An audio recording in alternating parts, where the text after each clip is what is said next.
Bueno, en nuestro ADN científico vamos a hablar sobre las nuevas tecnologías, vamos a hablar sobre inteligencia artificial y cómo todo esto puede afectar el empleo como lo conocemos hoy. Y para eso estamos con un joven investigador de la Universidad Nacional de Tucumán, con Ignacio Martín. ¿Qué tal? Bienvenido. Muchas gracias. Buenas tardes. Bueno, es un placer tenerte acá, claro, Ignacio. Y la verdad, bueno, Ignacio le vamos a contar un poco a nuestros televidentes que ha formado parte del grupo de jóvenes investigadores que ha estado representando a Tucumán en unas jornadas internacionales en Asunción de Paraguay, que obtuvo mención. Fueron 8 los tucumanos con esta distinción. Él es uno de ellos y nosotros queremos conocer de qué se trata este trabajo. Bueno, mi trabajo principalmente era un análisis sociológico sobre el impacto de la inteligencia artificial en el desempleo en Latinoamérica y más específicamente acá en Argentina. Está basado dentro de un eje de un proyecto PIUNT, un proyecto de investigación de la UNT, que dirigido por el director Adolfo Iriarte Genicelli, profesor de mi facultad, que es el que coordina toda esta investigación sobre inteligencia artificial y el impacto en la sociedad. ¿Y qué primeras, tal vez no conclusiones, claro, pero resultados vas obteniendo sobre si vamos a perder muchos empleos y qué tipo de empleo, ¿no? Porque teníamos las revoluciones industriales pasadas, donde mucha gente quedaba sin trabajo cuando aparecían las máquinas, ¿verdad? Que simplificaban todo y hacían todo más rápido. ¿Qué va a pasar ahora? Bueno, parte del análisis es llegar a esta hipótesis que estamos planteando sobre cuáles son los empleos que se pueden llegar a perder. Empieza el análisis haciendo una reseña histórica, una breve reseña histórica sobre las previas revoluciones industriales, como mencionabas.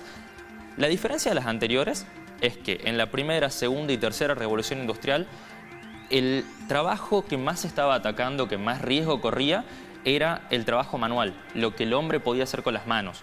En la primera revolución, del campo nos fuimos a la fábrica. Ya en la fábrica, cuando se desarrolló la electricidad, se amplió la jornada laboral, luchando mucho tiempo para poder adquirir nuevos derechos laborales. Llegamos a lo que fue la tercera revolución industrial, cuando llegó la robótica, cuando llegó la computación. En esta tercera revolución industrial, que fue la anterior a la que estamos actualmente, seguía siendo el trabajo manual el que corría riesgo. Porque imaginemos la situación en la cual un operario de una fábrica de fabricación de autos, por ejemplo, llega, ingresa y se encuentra con que el 90% de la plantilla ya no está. Porque ahora en los puestos de donde estaban trabajando ellos hay un brazo robótico que está ensamblando el mismo auto que antes lo ensamblaban personas, operarios, empleados. Eso es lo que conocíamos.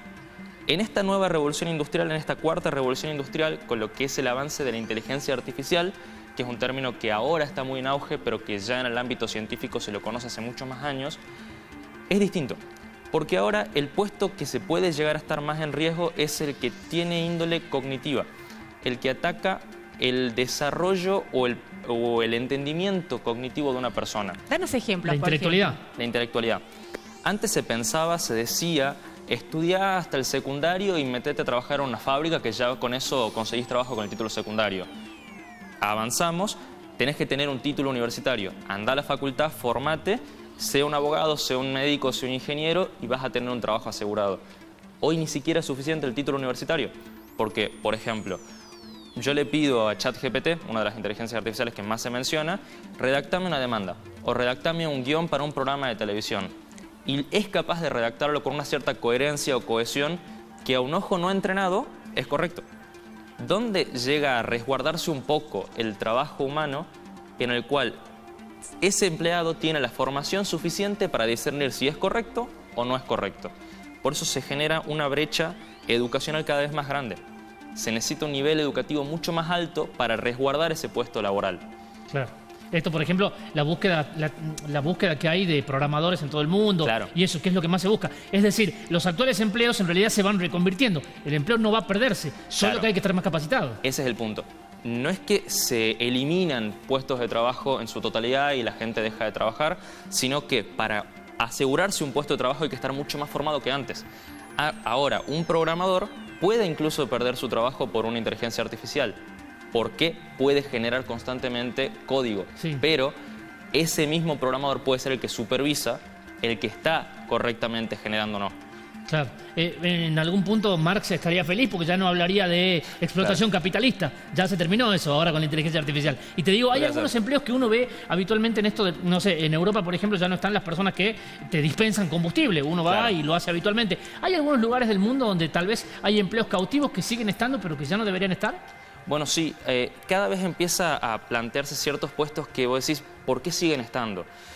Uno puede incluso plantearse el decir, ¿por qué se sigue redactando a mano en papel cuando hoy en día podés utilizar todo redactado desde la computadora hace décadas? Bueno, ahora eso se puede plantear más allá. El rol del redactor o incluso del editor puede pasar a transformarse por un puesto de una inteligencia artificial, pero es cuestión de que un humano esté constantemente validando de si lo que se está haciendo es correcto o no. ¿Qué es lo que da de ventaja a esto? Es que se agilizan los procesos.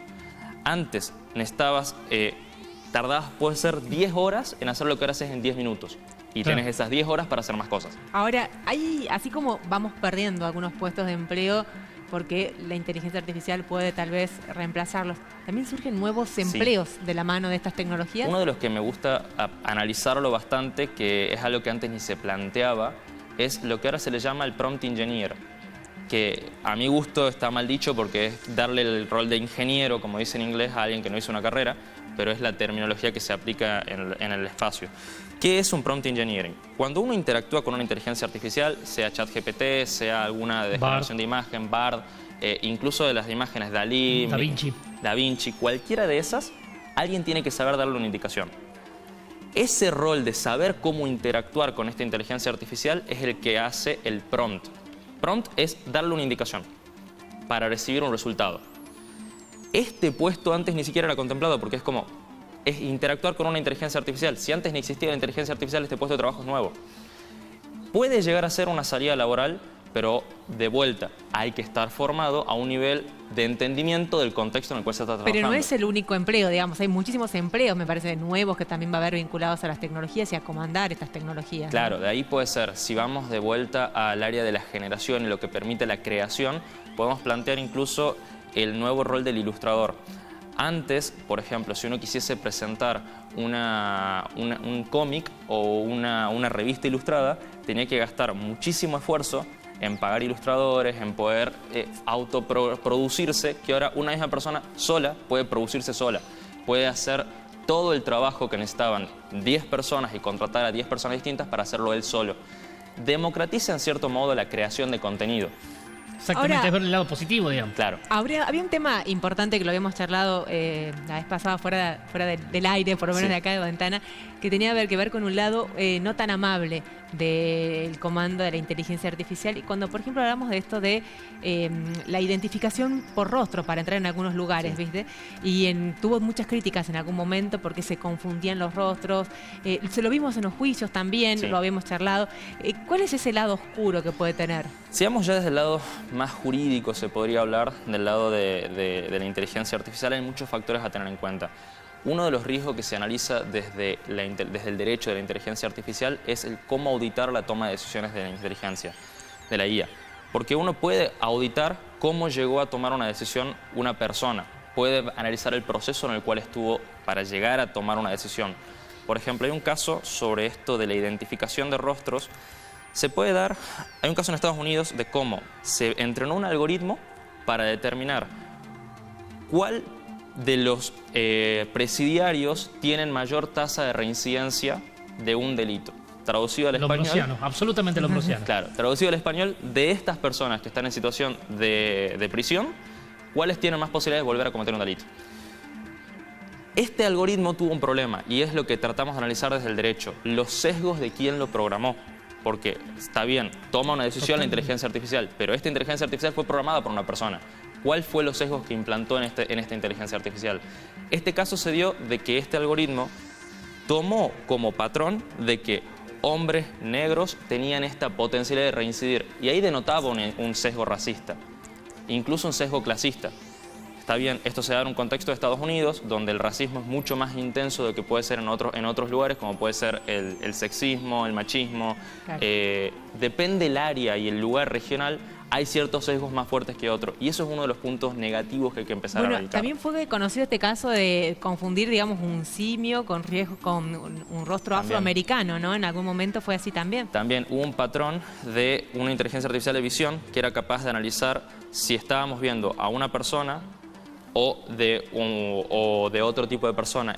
¿Y cuál es lo que pasó en esa situación? Es que estaba analizando una persona afroamericana y cuando intentó hacer el proceso de quién era, tratar de buscar la identificación, no era capaz de encontrarla dentro de una base de datos porque tomaba que era un simio.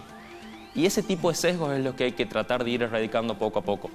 También se da un caso que, hablando de sesgos, que me parecía interesante, el tema de los o las asistentes virtuales. ¿Qué pasa?